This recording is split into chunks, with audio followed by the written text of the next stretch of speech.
Yeah, please. Sir, we fully support the Constitution 127th Amendment Bill 2021. We, you have not seen, you have possibly newcomer, that's the reason you have not heard me earlier. Sir, I also appreciate the amendment for the Article 342A of the Constitution. Sir, the state enjoys the power to take care of the qualitative and quantitative differences between different classes to take ameliorative measures. Sir, our Constitution is an effective tool of social transformation, removal of inequalities, intends to wipe off tears from every eye. The social realities cannot be ignored and overlooked, while the Constitution aims at the comprehensive removal of disparities. The very purpose of providing reservation is to take care of disparities. These are unequals within the list of scheduled caste, scheduled tribe, and socially and educationally backward classes. The aspiration of equal treatment of the lowest starter, to whom the fruits of reservation have not effectively reached, remains a dream. At the same time, various castes, by and large, remain where they were, and they remain unequals. Are they destined to carry their backwardness till eternity? The state's obligation is to undertake the emancipation of the deprived section of the community and eradicate the inequalities. When the reservation creates an equality within the reserved caste itself, it is required to be taken care of by the state, making subclassification and adopting a distributive justice method so that state largesse does not concentrate in few hands and equal justice to all is provided. It involves redistribution and reallocation of resources and opportunities and equitable access to all public and social goods to fulfill the very purpose of the constitutional mandate of equal justice to all. Providing a percentage of the reservation within the permissible limit is within the powers of the state legislatures. It cannot be deprived of its concomitant power to make reasonable classification within the scheduled tribe, scheduled caste, socially and educational backward classes. Sir, Bhupendra Yadav ji is not here now. I would have been happy had he been here.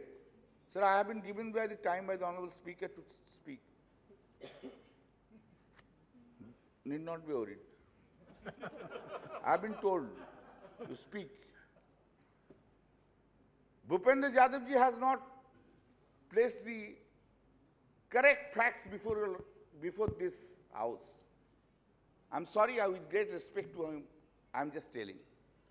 Sir, the then government of India, headed by the Honorable Prime Minister, Sri V.P. Singh, basing itself on the recommendations of the Mandal Commission, issued an office memorandum on August 13, 1990, purporting to extend reservation for socially and educationally backward classes in its service with effect from August 7, 1990.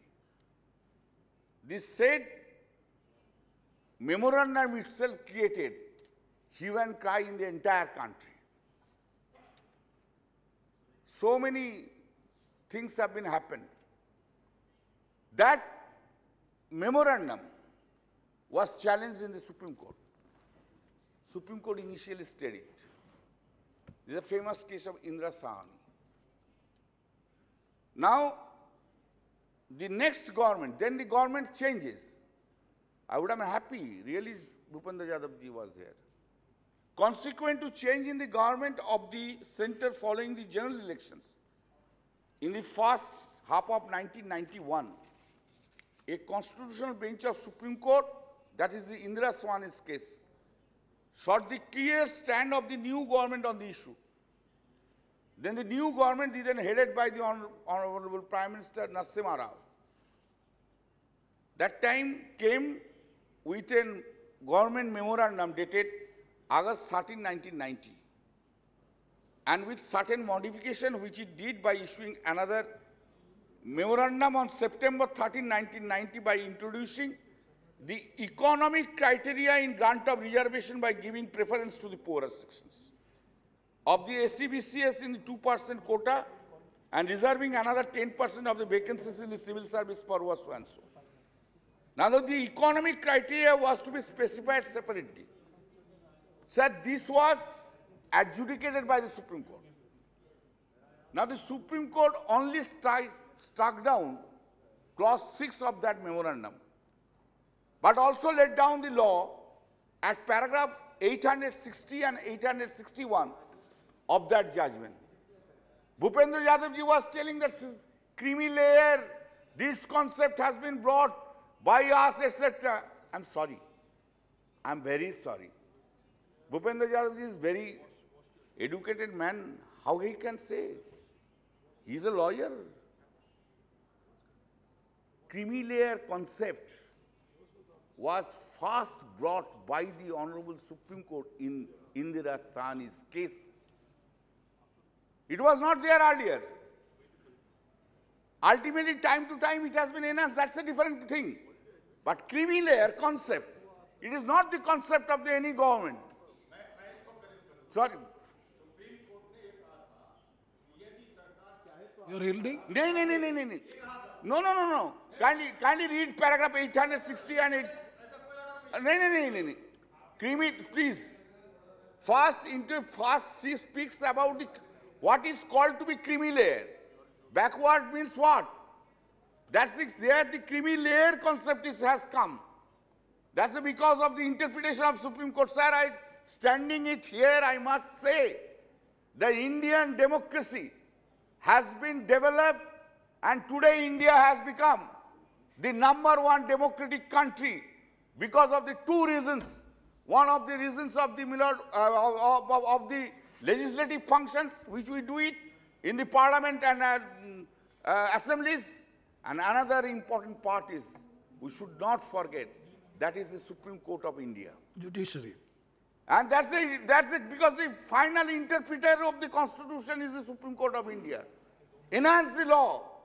And that on the basis of the enhancement of the law, democracy of the country has been grown up. We must say that. Sir, now the Supreme Court in Indira Swani's judgment made the position clear at paragraph 860 and 860. Don't look at the watch, I have taken the permission. Don't look at the watch. 860 and 861 of the Constitution. So after long days, so many shoutings have been done. Allow me to speak. No.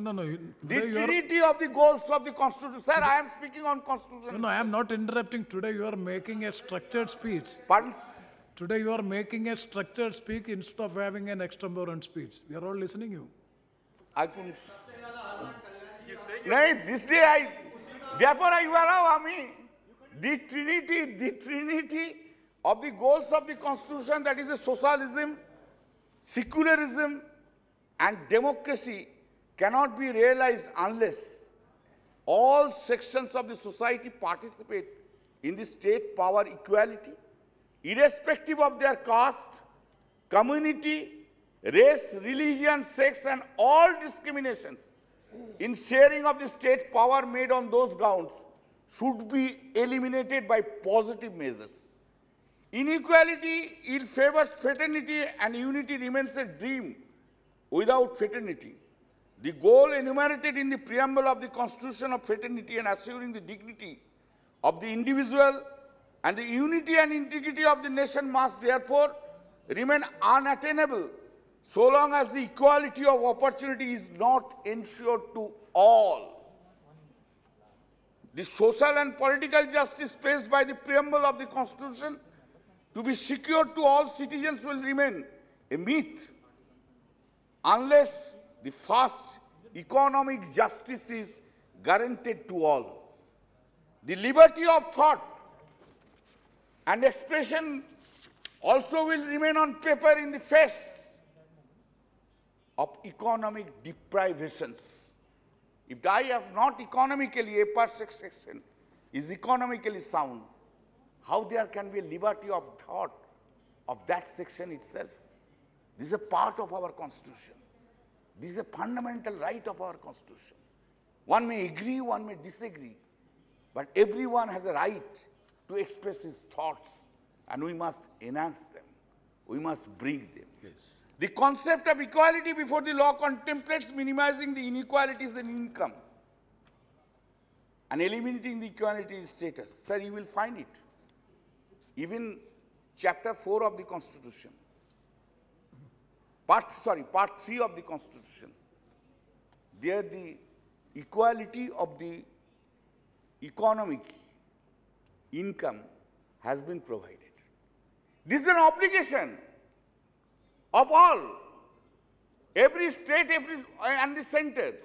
This is an obligation, nothing, no grace is being given. I am doing, I am doing, I am doing, I am doing, I am doing, I am the first man. No, you are discharging your obligation. Security of the weaker section of the people, including socially and educationally backward. Equality itself is a positive constitutional right, and it puts state and central government under an obligation to undertake an affirmative action. It's an obligation. You have to do it. Finally, poverty, which is the ultimate result of the inequalities and which is the immediate cause and effect of backwardness, has to be eradicated, not merely by reservation. Now my suggestion to the Honorable Minister, this suggestion, not only by making a reservation it will do. My suggestion is that give the free medical aid, free elementary education, scholarship for higher education, and other financial support, free housing, self-employment, and settlement of the schemes, effective implementation of land reforms, strict and impartial operation of law enforcing machinery, industrialization, construction of roads, bridges, canals, markets, introduction of transport, free supply of water, electricity, and other ameliorative measures, particularly in the most interior parts of the country populated with class of people, including backward classes of citizens. I would have ended here, sir. I would not have spoken anything, because I have spoken only on the basis of a constitutional scheme which is prevailing. But my earlier friend who was talking from this, sir, why you are afraid to discuss Pegasus issue? Why? Why you are running away? These 20 days, 2 days have gone because of you. Why you are afraid? Why? Come up, come tomorrow. Thereafter, discuss Pegasus issue. Extend for another 15 days. We are ready to discuss any other issue. Kalyanji. Tell your Narendra Modi ji, Prime Minister, don't run away from the Parliament for discussion in the Pegasus issue. Thank you. Thank you, sir.